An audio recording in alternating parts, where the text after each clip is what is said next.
পশ্চিমবঙ্গে শিল্পের স্বপ্ন। ৩৫,০০০ কোটি টাকা বিনিয়োগ করবে রশ্মি গ্রুপ। ৫০,০০০ কর্মসংস্থানের আশা।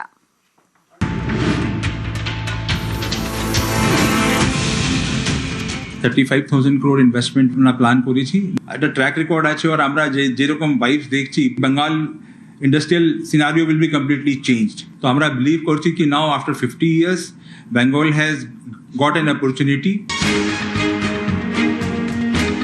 এককালে বাংলা হয়ে যেত ভারতের বাণিজ্য পথ, জিডিপিতে পশ্চিমবঙ্গ ছিল দেশের সেরা। তারপর দিন বদলেছে, শিল্পের বদ্ধভূমিতে পরিণত হয়েছে বাংলা। কারখানা নেই, কাজও নেই। 26-এ পালাবদলের পর শিল্পেও দিন বদলের আশা।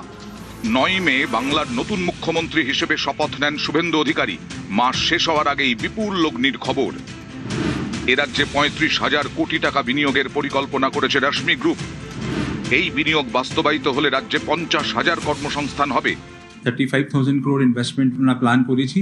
একটা ট্র্যাক রেকর্ড আছে, আর আমরা যেরকম ভাইবস দেখছি, Bengal industrial scenario will be completely changed. এটা মোটামুটি আপনার 50,000 এমপ্লয়মেন্ট জেনারেট করবে, স্টেটে ডাইরেক্ট অ্যান্ড ইনডাইরেক্ট।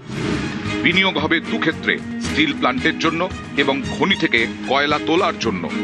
35,000 কোটি টাকা আমরা দু পার্টে ইনভেস্টমেন্ট করবো। আয়রন অ্যান্ড স্টিল বিজনেস যেটা, ওটা 30,000 crore আমরা ইনভেস্টমেন্ট করবো। ওটা হবে আমার খড়গপুর, ঝাড়গ্রাম, পুরুলিয়া আর মিদনাপুর এরিয়া। অ্যান্ড যেটা 5,000 crore আমরা যেটা ইনভেস্ট করছি, ওটা মাইনিং জন্যে। ওটা আমি বাঙ্গাল মধ্যেই আছে, 3টে মাইন আমরা ডেভেলপ করছি। ওর মধ্যে আমার 2টো মাইন যেটা আছে, কাস্তা ইস্ট আর কোয়াডি তীরথ, ওটা এই ইয়ের মধ্যেই স্টার্ট হয়ে যাবে। যেটা আপনার খাগড়া জয়দেব আছে, ওটা আমি বিলিভ করছি কি নতুন গভর্নমেন্ট যখন এসেছে, ওটা পুরো ইন্ডাস্ট্রি ফ্রেন্ডলি, তো ওটা আমরা भी স্টার্ট করে দেবো very soon with the support of the state government.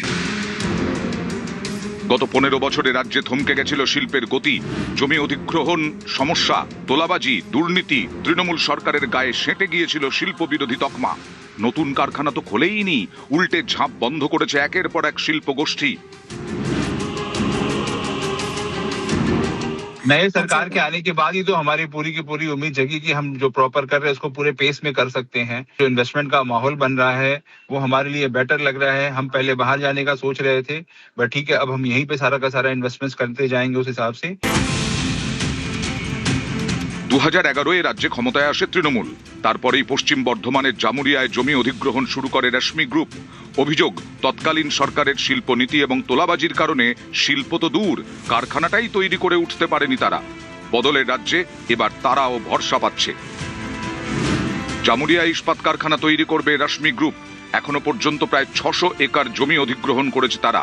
সরকার বদলের পর নতুন করে আশার আলো দেখতে শুরু করেছে জমিদাতারা। তাদের জমিতে তৈরি হতে চলেছে শিল্প। এর আগে যে সরকার ছিল, এই সরকার কোনোদিন চাই না যে শিল্প আসুক, কারণ কি এরা শিল্পকে শিল্প করে রেখেছিল। সেই জন্য ওরা চাইনি যে গরিব মানুষ কাজ পাক, ফ্যাক্টরি আসুক। আমরা চাই শিল্পকে চাই। আমাদের গ্রামের যেমন উন্নত হয়, আর আমাদের সব যুবক ছেলেরা যেমন কাজ পায়, আমরা তো আশা করছি যে আমাদের উন্নয়ন হবে। এই জমি নিয়ে আমরা সবাই আশা করেছিলাম যে হ্যাঁ, এই জমি গেলে আমরা একদম সবাই একদিন কাজ পাবে। সে আশা পূরণ করতে চলেছি। শুধু রশ্মি গ্রুপ নয়, পালাবদলের পর একের পর এক শিল্প গোষ্ঠী বাংলায় বিনিয়োগ করতে উদ্যোগী। লাক্স এর কর্ণধার অশোক টোডি আমার সঙ্গে দেখা করতে এসেছিলেন। এছাড়াও আমাদের রিলায়েন্সের যে ন্যাফথা, পূর্ণেন্দু চ্যাটার্জি তার ইনভেস্টমেন্ট বাড়াচ্ছেন। রিলায়েন্স আসছে, আম্বানি আসছে, লুলু, তারা যোগাযোগ করেছেন। সেমিকন্ডাক্টর ইন্ডাস্ট্রিতে ইনভেস্টমেন্টের জন্য মানুষ আসছেন। এআইতে ইনভেস্ট করবার জন্য মানুষ আসছেন। মাইনিং ইনভেস্ট করবার জন্য মানুষ আসছেন। এরপর অশোকনগর ওয়াইল্ডফিল্ড, ম্যাঙ্গানিজ ওর, পুরুলিয়ায় rare earth mineral, economic activities এখানে বাড়বে। আমরা মূলত এসব নিয়ে চিন্তা করছি। আমরা চিন্তা করছি কোন জমিটা শিল্পের পক্ষে ভালো, কোন জমিটা শিল্পের পক্ষে উপযুক্ত নয়। যে সবাই তাকিয়ে রয়েছে, কিন্তু সমস্ত উদ্যোগপতি দে আর হাইলি এনকারেজড, যে সবাই চাইছেন যে ইনভেস্ট করতে। আমরা তো শুনছি সব জায়গা থেকে, আমরা যখন ইন্ডাস্ট্রি কানেক্ট যখন করছি, অনেকেই শো করছে যে আমরা আরো ইনভেস্টমেন্ট আনতে চাই বেঙ্গলে। নিউজ 18 বাংলা।